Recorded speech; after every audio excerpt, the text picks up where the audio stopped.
Ag PhD full episodes and more are now available on Acres TV, the newest ag platform connecting you to fields of information. Look for us on watchacrestv.com.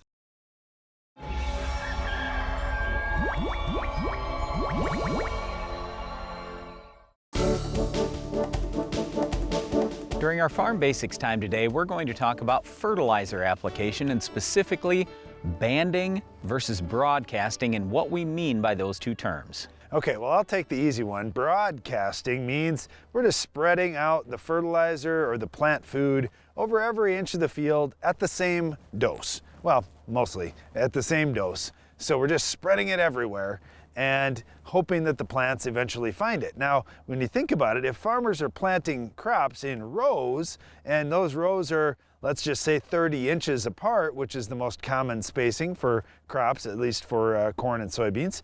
If we're 30 inches apart, we just spread a whole bunch of fertilizer halfway in between those plants. Are they actually going to find it? Not the most efficiently. So this is where banding comes in. Well, maybe we'll get to that, but banding and the difference between that and broadcasting, banding is just when you put a concentrated amount of fertilizer in a spot. So like on our farm, for example, when we are planting, we will put some fertilizer out with the planter right in the row, and that is what we would call a band. Well, we could also do it ahead of time with a pass like strip till, where we're going to do tillage just in a row and drop the fertilizer right there and then plant the seed right where we did that strip tillage and put the fertilizer. Yep. So now you think about it, the efficiency goes way up when the root system is right where all the plant food's at. Okay, but before we get to that, I'd just say there are many other ways to band. So for example, if you're listening to a farmer who might say 2 by 2 and you go, what the heck is 2 by 2?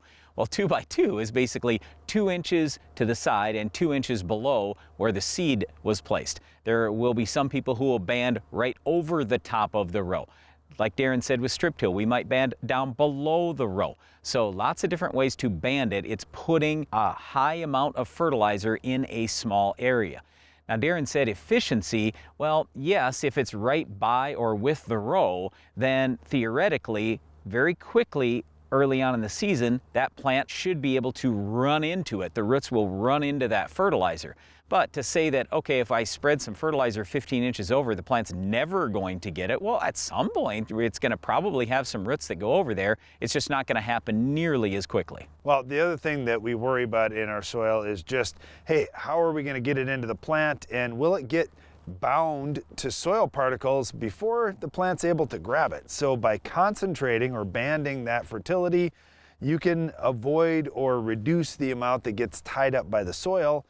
That's kind of a nice reason to band, especially if you've got soil pHs that are really high, but this could get to be a really deep conversation if I go down that road. But the downside to banding, the biggest one that I always worry about, is that we put too much fertilizer in a spot. If there's too much fertilizer, we could actually kill the seed. We could kill off some of the roots. So as farmers, we have to be really, really careful about how we're applying fertilizer. Well, the most common ways of applying fertilizer are either banding, which as Brian mentioned, there's lots of different ways to band, or broadcasting the fertilizer where we're spreading it across the whole field. So that's just some things that farmers will think about as they're putting nutrients out this year. Hey, one last thing that I want to throw out, since I said I was worried about actually killing the plant.